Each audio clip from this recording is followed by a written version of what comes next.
My dad is a fan of tough love parenting. When I was a kid, there was a time when I obtained full marks on 2 subjects, but he told me, your grades don't mean anything in life. If you were a true man, you'd leap down 5 floors without batting an eyelash. Sometime later, I was awarded for my act of bravery, but Dad scoffed in my face. Not even a hair is harmed on your head. Why should you be awarded anyway? I thought Dad wanted me to go through more training in life. On Christmas Eve, he ditched me on a snowy mountain under the guise of wanting me to go through more training. He didn't give me a tent or a lighter. Later on, Dad even brags about his parenting method to his relatives and friends. A real man should survive and thrive in a desperate situation. I told Julian that he can forget about being my son if he can't even make his way back to the summit. But the red dot on the GPS tracker installed in his phone hasn't moved for the past 3 hours. The truth is, I've already frozen to death in the mountains. Trapped in my fist is a scrap of paper detailing the SOS number that Dad had torn apart earlier. Meanwhile, my soul is currently floating above the dining table while watching Dad brag about his tough love parenting. Dad glanced down at his phone, and his smug smile deepened a little more. See? He hasn't moved in 2 hours. He thrust the phone screen right in front of my uncle, Arnold Bowen, jabbing his finger at the stationary red dot a couple of times. This brat's definitely sulking and hiding out on some sheltered slope having a nap.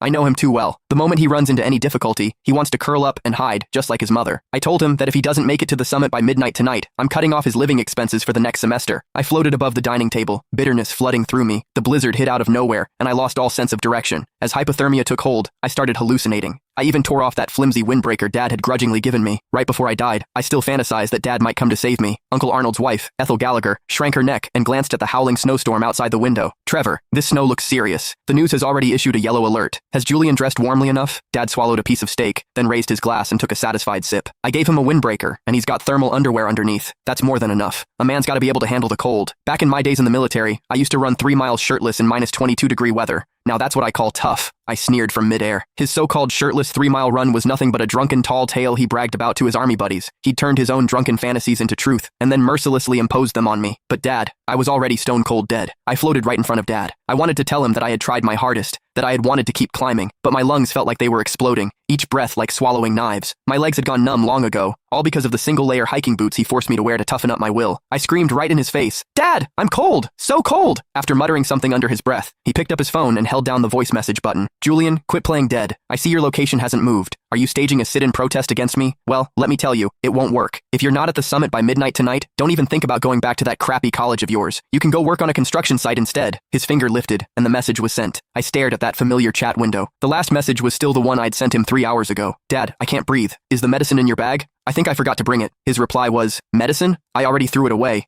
That stuff's a crutch for the weak. Just tough it out. It'll pass." In that moment, I fell into utter despair. I kept climbing in the snow until the last trace of warmth drained from my body. Now, floating in midair, I stared at the face of the man I had called Dad for 20 years. Suddenly, he felt like a complete stranger. This was my dad. To him, my life was worth less than a plate of appetizers or a topic to brag about in front of